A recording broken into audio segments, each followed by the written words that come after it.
First thing we're going to do is remove the tunnel brace. You've got 8 fasteners holding it on going across, and then there's 6 screws that hold it to the splash shields.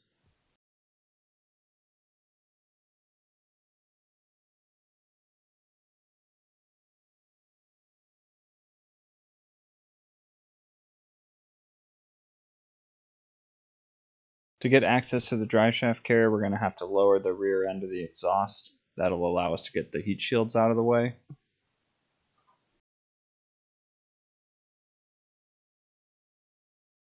We found it was a lot safer to remove the exhaust with this valance loosened up so you don't crack it. Now you're going to remove the rest of the fasteners that are holding that rear heat shield on.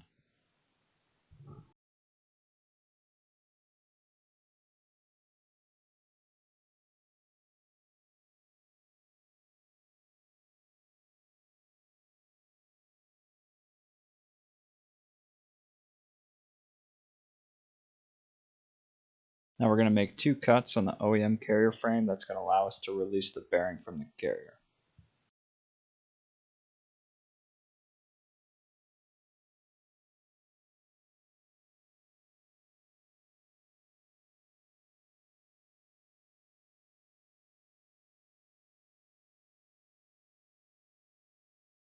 Now we'll use a razor blade to cut the rubber bushing material all the way around and release it completely from the frame.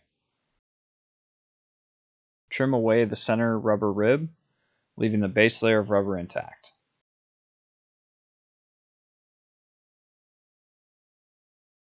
Now we're going to attach a new carrier.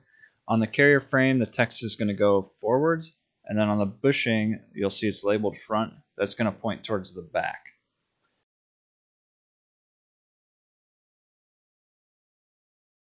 Bring the bottom half up, and then attach the 2 together with an Allen wrench.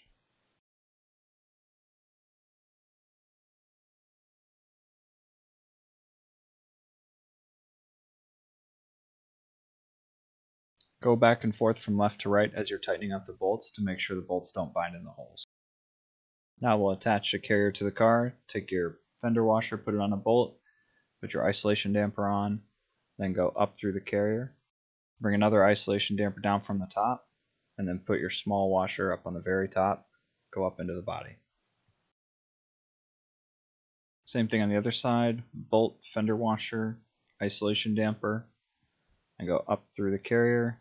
Bring another isolation damper down from the top, and put your small washer on the very top and go up into the car.